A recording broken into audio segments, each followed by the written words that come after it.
This is session 2 of 3 videos. This video will be on gingerbread dough recipes, creating and baking your pieces, and finally gluing it all together. I am Sarah Eicher, and I am often asked, when do I start making my gingerbread? I actually start thinking about my gingerbread idea early in the year. I am thinking about how I'm going to make certain elements, how I am going to lay it out, and how can I make it sturdy enough. But I don't start mixing up the dough and baking until November. Some people start way before this, and some people start a week before they have to deliver it to the show. If you have a wonderful gingerbread cookie recipe like I do, most likely you will want to keep it for making cookies only. It will likely crumble within a few weeks if you construct a house with it. You need construction grade gingerbread or a recipe that is good for high humidity. This is very sturdy gingerbread. There are several recipes out there. One that is used a lot is makeitsweet.com. This is a very stiff dough, and it seems to get stiffer as it sets. So it is best to make your pieces soon after you mix the dough. Depending on what you are building, you probably will need quite a bit of dough. And this recipe does make a lot of dough. Consider all your pieces. You might want to make templates, like we made that model of a cardboard model in the first session. And these can be used as templates to cut out your dough. This ensures they are close to the right size. You do not need to follow traditional construction techniques. Several of my entries were made with layered gingerbread rather than standard walls. My first entry, as shown here, was a tree stump that had 33 layers of gingerbread. You need to think also about extra support pieces. Even with small houses, as small as this, I would put some support inside, and I would make an extra layer of gingerbread, and so it fits inside and there's some support. Especially if you're making large flat roofs, those really need to have lots of support in those. So you might, with your leftover dough, make extra pieces to fit inside your structure. Gingerbread recipes usually call for spices, but if you want a lighter dough, you can leave out the spices. And this is with the spice, and this is without the spice. And baked, this is with the spices. It's kind of speckled, and sometimes it does come out darker than this. And then this piece was made without spices. This is important, especially if you're going to color your dough. Here I have colored pieces of dough with standard food color gel. And this takes a lot of work to get them a smooth color. You can see that these come out lighter when they are baked. And here's the green. But you don't have to blend them all the time to a smooth, uniform color. You can, if you want a marbled or wood grain, you can just add the color and blend it partially. And it depends on how you fold it over and over, whether you get a marbled effect or a grain effect. So you don't always have to get a solid color. When I start baking my pieces, I start my dehumidifier right away. I tend to roll my dough out on the counter and then transfer the sheet of dough to a baking sheet with aluminum foil. Parchment can be used, but it tends to wrinkle during baking. Once you have it on your cookie sheet, you can smooth the dough out And then place your template on the dough and cut around it. You don't want to move your dough after it's on the cookie sheet because this would distort your pieces. Walls and support pieces should be thicker or layered to give it extra support. And here I will make my wall about 1/4 inch. And these I actually put 5 pieces together that were 1/4 inch. Other areas I make quite a bit thinner than that. If you need to dry out pieces before assembling your house, you can always place them back in the oven at 250 degrees and dry out the pieces more. If you want impressions like bricks or stones or wood patterns in your dough, you can press them into the dough prior to cutting out your pieces.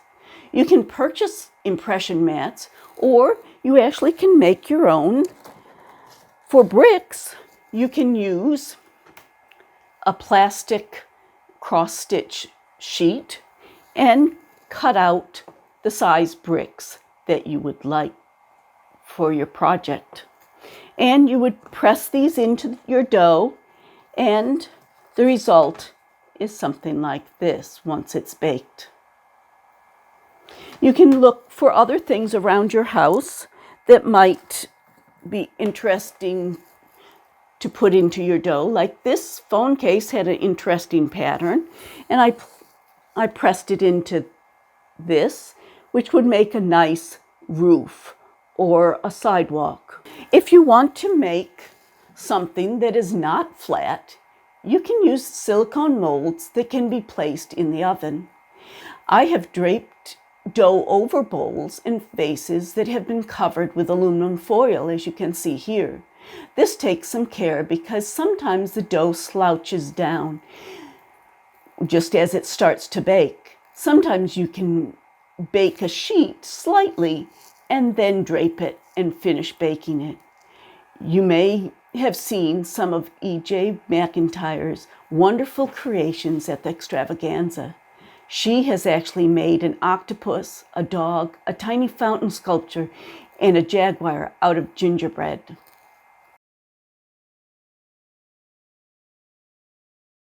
I tried one of her techniques and made the cat in this display. I started with a small elongated piece of gingerbread and baked it. Then I kept adding pieces to it and layering it and shaping it more and more as I baked each layer.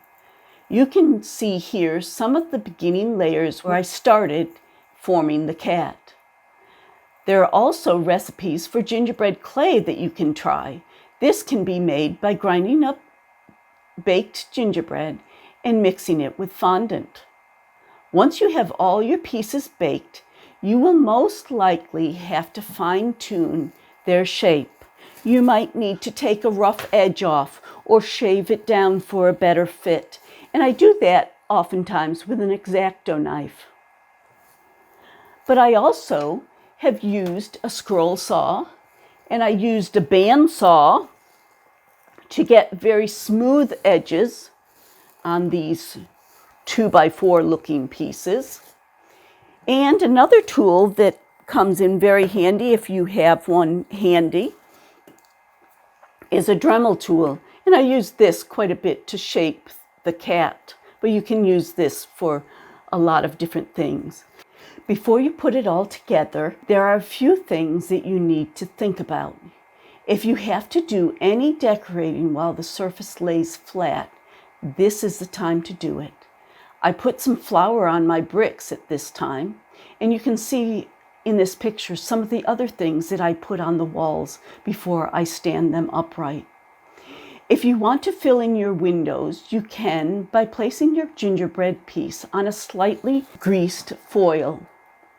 The side that will be shown should be up, and then you fill the opening with crushed candy such as Jolly Ranchers and place it in the oven just until the candy melts, and then you take it out and you have to work the candy into the corners using a toothpick. Another candy product that is used is isomelt crystals. And this produces clear glass windows. And there are tutorials that show how to use that. And here I used it on this window. You can also use gelatin leaves. These are very thin sheets, and they come like this, many to a package. And they have a diamond pattern on them, and they make a very nice window. And you can see that I used it here. You will want to sandwich it between two pieces of gingerbread because the royal icing does not adhere too well to the gelatin leaf, and they tend to pop off after a while. So it's best to sandwich them between two, but you see how nice that window looks. Now it is time to put it all together. This part is like a puzzle. The Jacksonville Gingerbread Extravaganza requires that 85% of your creation be edible. That means that you can add some support like wooden dowels. A small amount of cardboard and foam core can be used, but be aware that these tend to warp with humidity. Plastic corrugated outdoor signs, such as for sale signs, have also been used if you choose not to use gingerbread supports. As far as gluing it all together, most people use royal icing, and you can make royal icing out of meringue powder, and the recipe comes with meringue powder. Or some people choose to make it from scratch, and there are recipes online that you can use. I color my royal icing to match the gingerbread that I'm making, or what color it will be at the end. I always make sure I have plenty of brown food coloring gel so I can match all the different shades of my gingerbread. Other people put together their pieces with melted sugar, and this is a very strong way of doing it, but you have to be very careful because the sugar burns very fast. Others will take fondant and roll it very thin and moisten it and place it along the edge of your pieces and sandwich it between two pieces. No matter what method that you use, you will need to have cans or jars or glasses, because as you put this together, you will need to keep it upright and into position. And so you want to set it up, and it will take a little bit of time to harden. And you can actually scrape off that bead there. So with these steps, you have to be patient. These steps can be very frustrating putting it together. I would not recommend doing the baking and construction all in one day. Take your time. It does not have to be perfect. Your decorations can cover up a lot of imperfections. This ends the second session. In the third session, I will talk about the many different things you can use to decorate your creation. This is the fun part where it all comes together.